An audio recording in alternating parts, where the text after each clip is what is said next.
تفہیم القرآن سید ابوالعلا مودودی سورہ زخرف تمہید نام آیت 35 کے لفظ وزخرفن سے ماخوذ ہے۔ مطلب یہ ہے کہ یہ وہ سورہ ہے جس میں لفظ زخرف آیا ہے۔ زمانہ نزول کسی معتبر روایت سے معلوم نہیں ہو سکا، لیکن اس کے مضامین پر غور کرنے سے صاف محسوس ہوتا ہے کہ یہ سورہ بھی اسی زمانے میں نازل ہوئی ہے جس میں سورہ المؤمن، حامیم السجدہ اور سورہ شورى نازل ہوئیں۔ یہ ایک ہی سلسلے کی صورتیں معلوم ہوتی ہیں جن کا نزول اس وقت سے شروع ہوا جب کفار مکہ نبی صلی اللہ علیہ وآلہ وسلم کے درپے ہو گئے تھے۔ شب و روز اپنی محفلوں میں بیٹھ بیٹھ کر مشورے کر رہے تھے اور آپ صلی اللہ علیہ وآلہ وسلم کو کس طرح ختم کیا جائے، اور ایک حملہ آپ صلی اللہ علیہ وآلہ وسلم کی جان پر بھی ہو چکا تھا۔ اس صورتحال کی طرف آیات 79 تا 80 میں صاف اشارہ موجود ہے۔ موضوع اور مباحث اس سورہ میں پورے زور کے ساتھ قریش اور اہل عرب کے ان جاہلانہ عقائد و اوہام پر تنقید کی گئی ہے جن پر وہ اصرار کیے چلے جا رہے تھے، اور نہایت محکم و دل نشیں طریقے سے ان کی نامعقولیت کا پردہ فاش کیا گیا ہے، تاکہ معاشرے کا ہر فرد جس کے اندر کچھ بھی معقولیت موجود ہو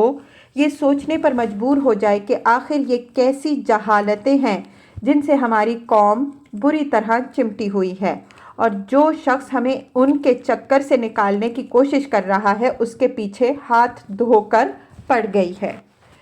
کلام کا آغاز اس طرح کیا گیا ہے کہ تم لوگ اپنی شرارتوں کے بل پر یہ چاہتے ہو کہ اس کتاب کا نزول روک دیا جائے،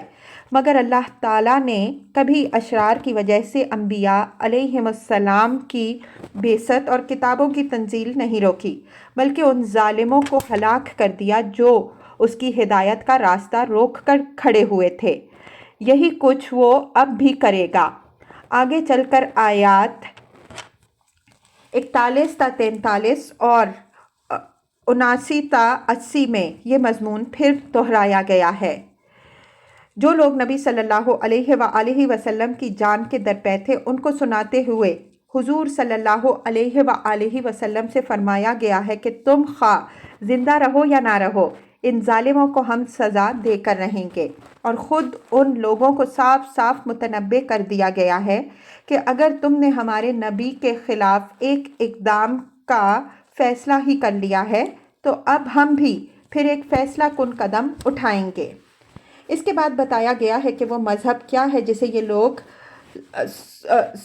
سینے سے لگائے ہوئے ہیں، اور وہ دلائل کیا ہیں جن کے بلبوتے پر یہ محمد صلی اللہ علیہ وآلہ وسلم کا مقابلہ کر رہے ہیں۔ خود مانتے ہیں کہ زمین و آسمان کا اور ان کا اپنا اور ان کے معبودوں کا خالق اللہ تعالیٰ ہے۔ یہ بھی جانتے اور مانتے ہیں کہ یہ جن نعمتوں سے فائدہ اٹھا رہے ہیں وہ سب اللہ کی دی ہوئی ہیں، پھر بھی دوسروں کو اللہ کے ساتھ خدائی میں شریک کرنے پر اصرار کیے جاتے ہیں۔ بندوں کو اللہ کی اولاد قرار دیتے ہیں، اور اولاد بھی بیٹیاں جنہیں خود اپنے لیے ننگ و عار سمجھتے ہیں۔ فرشتوں کو انہوں نے دیویاں قرار دے رکھا ہے، ان کے بت عورتوں کی شکل میں بنا رکھے ہیں، انہیں زنانہ کپڑے اور زیور پہناتے ہیں اور کہتے ہیں کہ یہ اللہ کی بیٹیاں ہیں، ان کی عبادت کرتے ہیں اور انہی سے منتیں اور مرادیں مانگتے ہیں۔ آخر انہیں کیسے معلوم ہوا کہ فرشتے عورتیں ہیں؟ ان جہالتوں پر ٹوکا جاتا ہے تو تقدیر کا بہانہ پیش کرتے ہیں اور کہتے ہیں کہ اگر اللہ ہمارے اس کام کو پسند نہ کرتا تو ہم کیسے ان بتوں کی پرستش کر سکتے تھے، حالانکہ اللہ کی پسند اور ناپسند معلوم ہونے کا ذریعہ اس کی کتابیں ہیں، نہ کہ وہ کام جو دنیا میں اس کی مشیت کے تحت ہو رہے ہیں۔ مشیت کے تحت تو ایک بت پرستی ہی نہیں، چوری، زنا، ڈاکہ، قتل سب ہی کچھ ہو رہا ہے۔ کیا اس دلیل سے ہر اس برائی کو جائز و برحق قرار دیا جائے گا جو دنیا میں ہو رہی ہے؟ پوچھا جاتا ہے کہ اپنے اس شرک کے لیے تمہارے پاس اس غلط دلیل کے سوا کوئی اور سند بھی ہے؟ تو جواب دیتے ہیں کہ باپ دادا سے یہ کام یوں ہی ہوتا چلا آ رہا ہے، گویا ان کے نزدیک کسی مذہب کے حق ہونے کی دلیل کے لیے یہ کافی ہے۔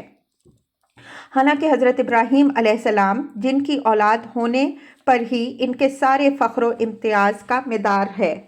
باپ دادا کے مذہب کو لات مار کر گھر سے نکل گئے تھے اور انہوں نے اسلاف کی ایسی اندھی تقلید کو رد کر دیا تھا جس کا ساتھ کوئی دلیل معقول نہ دیتی ہو۔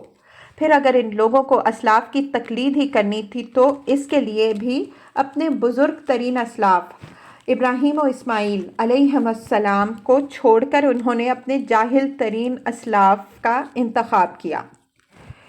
ان سے کہا جاتا ہے کہ کیا کبھی کسی نبی نے خدا کی طرف سے آئی ہوئی کسی کتاب نے بھی یہ تعلیم دی ہے کہ اللہ کے ساتھ دوسرے بھی عبادت کے مستحق ہیں؟ تو یہ عیسائیوں کے اس فعل کو دلیل بنا کر پیش کرتے ہیں کہ انہوں نے عیسیٰ ابن مریم علیہ السلام کو ابن اللہ مانا اور ان کی پرستش کی، حالانکہ سوال یہ نہ تھا کہ کسی نبی کی امت نے شرک کیا ہے یا نہیں، بلکہ یہ تھا کہ خود کسی نبی نے شرک کی تعلیم دی ہے۔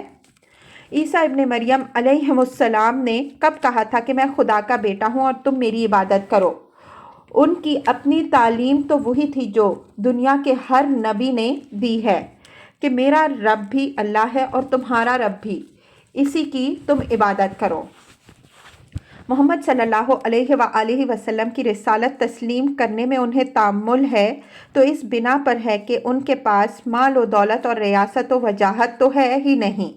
کہتے ہیں کہ اگر خدا ہمارے ہاں کسی کو نبی بنانا چاہتا تو ہمارے دونوں شہروں یعنی مکہ و طائف کے بڑے آدمیوں میں سے کسی کو بناتا۔ اسی بنا پر فرعون نے بھی حضرت موسیٰ علیہ السلام کو حقیر جانا تھا اور کہا تھا کہ آسمان کا بادشاہ اگر مجھ زمین کے بادشاہ کے پاس کوئی ایلچی بھیجتا تو اسے سونے کے کنگن پہنا کر فرشتوں کی ایک فوج اس کی اردلی میں دے کر بھیجتا۔ یہ فقیر کہاں سے آ کھڑا ہوا؟ فضیلت مجھے حاصل ہے کہ مصر کی بادشاہی میری ہے اور دریائے نیل کی نہریں میری ماتحتی میں چل رہی ہیں۔ یہ شخص میرے مقابلے میں کیا حیثیت رکھتا ہے کہ نہ مال رکھتا ہے اور نہ اقتدار۔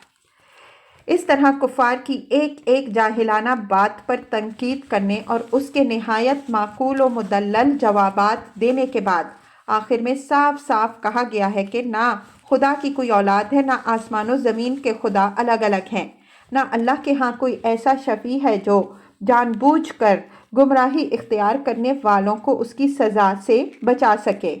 اللہ کی ذات اس سے منزہ ہے کہ کوئی اس کی اولاد ہو، وہی اکیلا ساری کائنات کا خدا ہے، باقی سب اس کے بندے ہیں، نہ کہ اس کے ساتھ خدائی صفات و اختیارات میں شریک، اور شفاعت اس کے ہاں صرف وہی کر سکتے ہیں جو خود حق پرست ہوں اور انہی کے لیے کر سکتے ہیں جنہوں نے دنیا میں حق پرستی اختیار کی ہو۔